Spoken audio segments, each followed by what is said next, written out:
हमने S400 को उड़ा दिया अल्हम्दुलिल्लाह। बाय द वे मैं उस पायलट को मिला हूँ अल्हम्दुलिल्लाह जी। मैम S500 आए था, क्या हम उड़ा लेंगे इंशाल्लाह। इसलिए कि S400 और 500 में सिर्फ रेंज फर्क है, थोड़ी बहुत लिथैलिटी फर्क करती है उन्होंने, मनूवरेबिलिटी बेहतर की है उन्होंने। S400 का पहले सुन लें, 600 किलोमीटर पे लॉक करता है। S400 का मतलब ही 400 किलोमीटर पे शूटिंग है। It shoots at 400 kilometre. Mubashar साहब आप एविएटर हैं, मार्क 15 पे ट्रैवल करता है जहाज। मार्क 15 इज फॉर आपके व्यूअर्स के लिए 17,000 किलोमीटर पर आवर की स्पीड से ट्रैवल करता है टुवर्ड्स द इनकमिंग टारगेट। तो उसको मारना, जब मैं कहता हूं सुसाइड है, तो आप बताएं फाइटर जहाज 1000 किलोमीटर पे जा रहा होगा, आपकी तरफ आने वाला मिसाइल 17,000 किलोमीटर पे आ रहा है। तो 17,000 किलोमीटर 17 टाइम्स आपकी स्पीड ज्यादा है, उसको जाके हिट करना है। तो फिर इंशाल्लाह S500 भी कुछ नहीं इंशाल्लाह। और ये जो F-35 ले रहे हैं, पहले ले ले, फिर ज्यादा एक और प्रोग्राम कर लेंगे, इसलिए कि उनको ना, लेकिन क्यों नहीं ले रहे, पहले उस पर बात कर ले, व्यूअर्स को पता है। मैं आपको एक बात बताऊं व्यूअर्स, F-35 जो है ना वो बड़ा समोसा है। मैं आपको बता रहा हूँ, अगर तेजा समोसा है, ये बहुत बड़ा समोसा है। इनको अल्लाह करे कि ये ले, इनका बेड़ा गर्क हो जाएगा F-35 लेके। मैं तो बिलीव करता हूँ ये। देखिए F-35 बड़े, आपने सुना होगा 3-4 साल पहले ऑफर हुआ था, शायद ट्रम्प की पिछली हुकूमत में ऑफर हुआ था कि जी बस आ रहा है जी, लेने वाले ले। क्यों नहीं लिया था? एक वजह ये थी कि उसको एक इंडक्ट करना is a very big challenge, और खासतौर पे अब ट्रैक रिकॉर्ड इंडियन एयरफोर्स का देख के 30 लाख रुपए 1 घंटे की सॉटी है, उसकी कीमत है 1 घंटे की। तो आप पूरा स्क्वाड तो जिस दिन उड़ाएंगे तो 30 लाख मल्टीप्लाई कर लें, और रोजाना उड़ाएंगे, महीना उड़ाएंगे, साल उड़ाएंगे, तो देख लें। उन्होंने कहा हम अफोर्ड ही नहीं कर सकते। पहली बात उस पर SDs बड़ी लगती हैं। वो तो हर 1 घंटे के बाद आ रही है उस पर। आप आज चक्कों के मूड में। मैं बता रहा हूँ आपको, मुझे मैं तो कहता हूँ लोगों को सच बोले, हम उनको बताएं, हम उनको पावर कराएं। F-35 is a very big challenge. एक बात, उसकी मेंटेनेंस बहुत महंगी है। और देखें F-35 स्टैंड लोन में कुछ नहीं गिनता उस जहाज, जब तक वो इंटीग्रेटेड नहीं है। हमने J-10 को क्या किया, इंटीग्रेट किया। हमारे एयरफोर्स चीफ की तकरीर उठाकर देख लें, मार्च 2022 जिस दिन इंडक्ट हुए हैं, जब ये 10 मार्च को, he said I will operate them through multi-domain operations. I will operate them through a one kill picture. I will orchestrate the upcoming war. ये मैं पुरानी बातें कर रहा हूँ। तो अल्हम्दुलिल्लाह जब किसी लीडर की विजन होती है तो वो अमल दरामद होता है। अगर इंडियन एयरफोर्स चीफ ही मायूस है, हम कितनी दफा बात कर चुके हैं, तो आपने बिल्कुल ठीक कहा कि आपकी डिसअपॉइंटमेंट। लेकिन अगर आप अपनी फोर्स से झूठ बोलते रहेंगे तो आपकी रिस्पेक्ट क्यों करेगा? कोई रिस्पेक्ट नहीं करेगा, क्योंकि जिस दिन मुझे एयरफोर्स चीफ मेरे स्क्वाड्रन में आए और वो कह चुका हो कि 10-12 जहाज मारे हैं, क्योंकि आप लाइटर मोड में कह रहे हैं, तो मैंने कहा कि कोई डक्स मारी हैं जो शिकारी मारते हैं, 10-12 डक्स मारी है। फाइटर जहाज 6 महीने बाद एयरफोर्स चीफ है, हाईली अनप्रोफेशनल। उस सेंस में मैं जरूर मैं कहूंगा। अच्छा, मैं एक बात कहूँ आपको, मैं बड़ा क्लियर हूँ कि राफेल जो है बहुत खूबसूरत जहाज है, और ये F-16 से ज्यादा एडवांस्ड है और बेहतर है। लेकिन J-10C जो है वो राफेल से बेहतर है, और उसने उसको कैसे मारा बताइए जी। J-10 ने राफेल को कैसे मारा? देखिए कुछ चीजें मैं नहीं बता सकूंगा। नहीं, हमें उतना ही बताएं कि हमें खुश हो जाए। अब खुश हो जाए, ओके, इतना मैं बता सकता, क्योंकि वो मेरे से एक प्रोग्राम में नदीम मलिक साहब ने पूछा था कि बताएं S-400 कैसे मारा। तो मैंने उनसे कहा मलिक साहब आप और मैं क्यूरियस हैं। मैं बता देता हूँ यहाँ पे, मैं बता देता हूँ, मैंने तो हिट देखी है उसकी जी, मैंने भी देखी है। नहीं, मैं पहले आपको ये लाइटर नोट पूरा कर। मैंने मलिक साहब को कहा कि मलिक साहब आप और मैं क्यूरियस हैं, इंडियंस डेस्परेट है, तो let us remain curious and let them remain desperate. जो आप J-10 की बात कर रहे हैं, देखिए ये पीस टाइम में एक चीज जरूर क्लियर करता चलूं कि J-10 का सबसे बड़ा जो एसेट था वो ये था, एयरफोर्स चीफ का फोकस था एंटी राफेल। ये एक एंटी राफेल टीम थी, let me put it one word simple, एक एंटी राफेल स्क्वाड्रन था।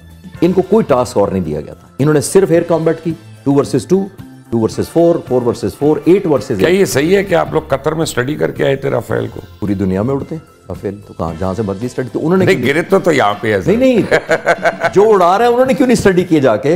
हाँ। अच्छा ये क्या बंदक हुई? मेरी लॉजिक ये है, अगर मैंने एक मर्सिडीज चलानी है तो मैं मर्सिडीज वाले से पूछ लूं कि कैसे इसको अच्छा चलाना है, तो आप वो पूछ लेते। इसमें एब्सोल्युटली कोई फैक्ट नहीं है। कतर ने हमारे कोई हेल्प कर दी या ये कर दी, और हेल्प होनी होती तो वो उड़ाना सीख लेते, पहले शूटिंग करना हम सीख लें। तो ये दुनिया में नहीं होता कि आपको कोई रेसिपी देता है कि ये चाय इस तरह बनी है, तो दुनिया में कोई नहीं सिखाता। You have to learn. और बाय द वे आप भी होके आए हैं, मैं भी कई दफ़ा होके आए हूँ ऑपरेशन रूम में, 2-3 दफ़ा बाद में भी, पहले भी। देखें आप वहाँ जाकर देखते हैं कि ये कोई कॉपी पेस्ट कतर में करके दिया होगा system. You agree? Thank you agree? तो कर ही नहीं सकते, कर ही नहीं सकते। तो कतर का मैं ये नहीं कह रहा, मैं उनको लुक डाउन कर रहा हूँ, उनका हमारे से 14.2 बिलियन डॉलर बजट है, 1.4 ट्रिलियन, तो इंडिया से भी आगे बजट है उनका। तो हम क्या बातें कर रहे हैं, उनका 85 है, उनका 114। तो ये कैसे इन्होंने अपनी रैंकिंग लगाई हुई है, number 3rd air force of the world, और ये वो ये क्या ड्रामा है? रैंकिंग होती है नंबर ऑफ एयरक्राफ्ट, अच्छा, वो खरीदी जा रहे हैं। तो हौसला मेजर नहीं होता, स्किल नहीं मेजर, इंटेंजिबल फैक्टर, मोटिवेशन नहीं होती, ट्रेनिंग नहीं मेजर हो सकती, हौसला मेजर नहीं हो सकता, विल टू फाइट नहीं मेजर हो सकती।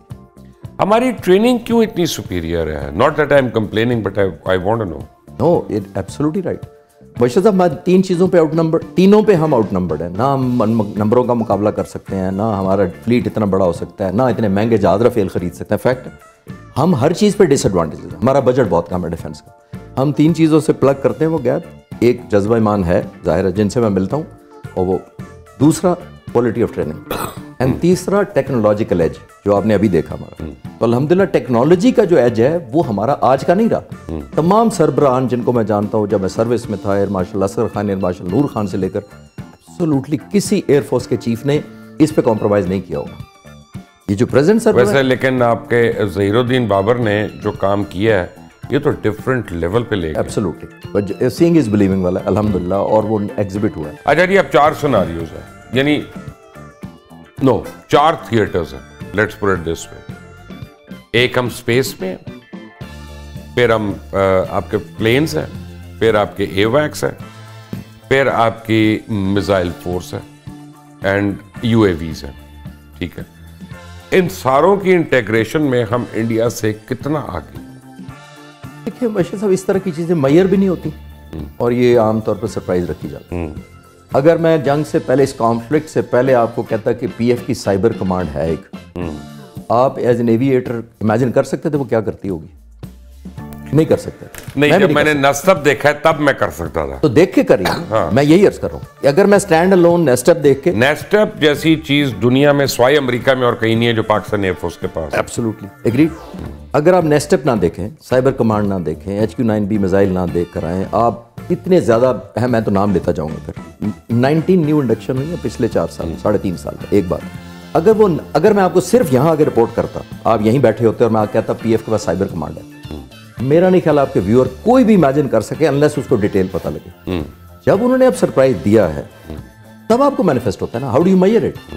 अच्छा चले, मैं आपको एक जुमले को एक सपोर्ट कर देता हूँ। मैं इसके बाद गया साइबर कमांड दोबारा, post war, when I met the same officer commanding जो टॉप हेड कर रहा था, तो मैंने उससे पिछली बातें की कि यार वो तुमने वो किया था, मैं नाम नहीं ले सकता, मैंने कहा वो तुमने वो किया था, वो जैम कर दिया, ट्रेनों का सेट पर नेटवर्क हैक कर लिया, डाटा डिलीट कर दिया, वो फ्यूल स्टेशन तुमने बंद कर दिया, बिजली बंद कर दी पूरे इलाकों की, नॉर्थ की। तो कहता सर अस्पतालों में चली गई थी इसलिए खोल दी थी।